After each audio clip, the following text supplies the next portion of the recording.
नमस्कार दोस्तों, वार्षिकांक के इस 7वें भाग में आज सभी का स्वागत है। आज हम लोग योजनाओं के संदर्भ में चर्चा करेंगे। चलिए चर्चा आरंभ करते हैं। सबसे पहले देखिए, मेरा गांव मेरी धरोहर पहल, इसे 8 दिसंबर 2023 को आरंभ किया गया था। इसका उद्देश्य भारतीय गांव के बारे में जानकारी को आभासी और वास्तविक रूप से आगंतुकों यानी अतिथि के लिए सुलभ कराना।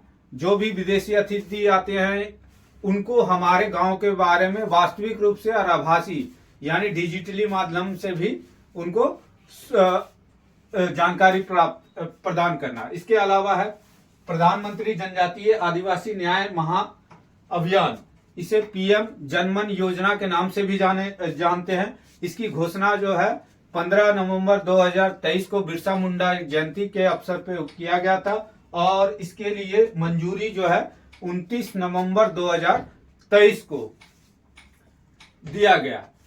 इसका उद्देश्य कमजोर जनजातीय समूह यानी पीबीटीजी की सामाजिक आर्थिक स्थितियों में सुधार लाना और इसके लिए जो राशि मंजूरी की है 24,104 करोड़ रुपया।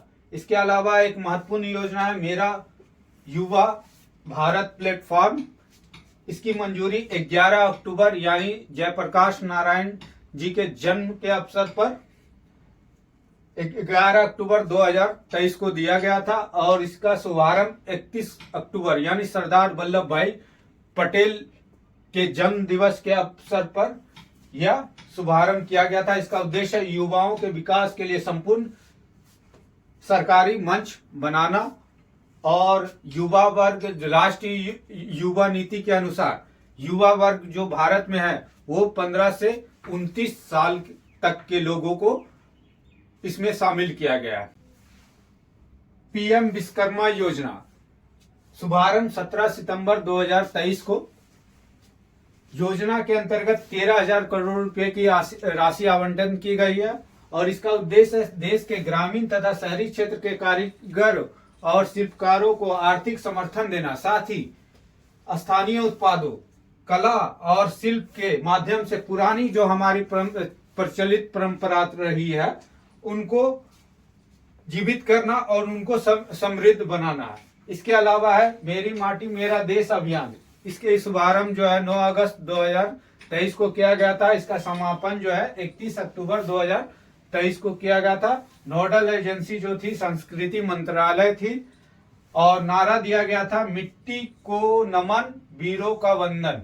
इंपॉर्टेंट लाइन, अमृत कलश के यात्रा के अंतर्गत देश के विभिन्न गांवों, ब्लॉकों आदि से मिट्टी और विभिन्न क्षेत्र से पौधों आदि को लेकर दिल्ली के कर्तव्य पथ पर पहुंचना इसका कार्यक्रम था। व्हील ऑन व्हील्स पहल, इसकी शुरुआत जो है 17 अगस्त 2023 को की गई थी। राष्ट्रीय कौशल विकास निगम तथा इंडसइंड बैंक के ने मिलकर किया है इसका शुभारंभ।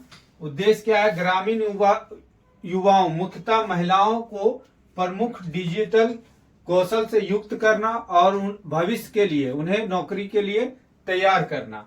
फिर है महिला सम्मान बचत पत्र, इसकी घोषणा बजट में की गई थी 2023-24 के बजट में।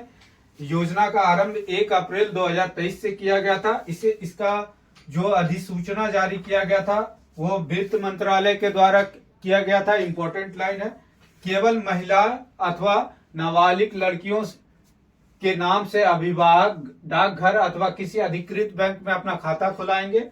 उसमें निवेश के लिए 2 वर्ष की अवधि तय की गई है और न्यूनतम आप 1,000 से लेकर 2 लाख रुपए तक का इसमें निवेश कर सकते हैं।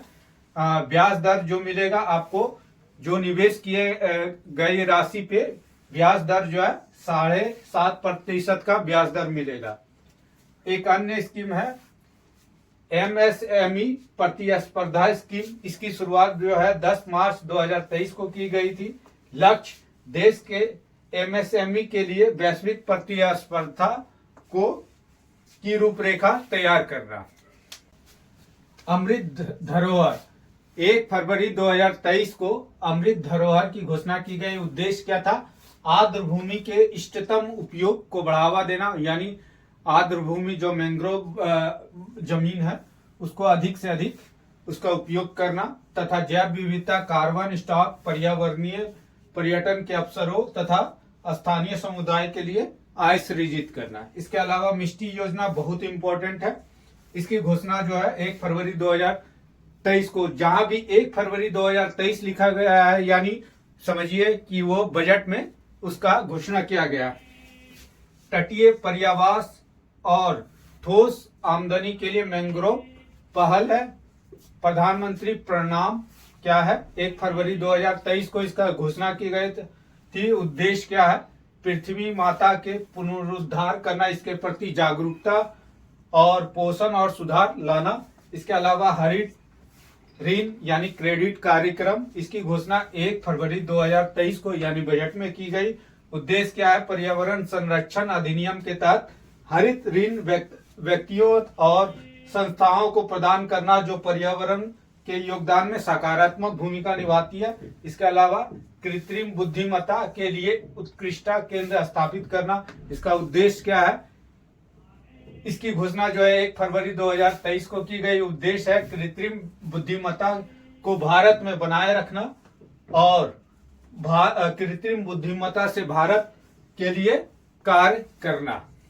भारत सीरी योजना बहुत इंपॉर्टेंट, क्या फुल फॉर्म है, भारत साझा पुरालेख निदान। 1 फरवरी 2023 को इसकी भी घोषणा की गई थी बजट में।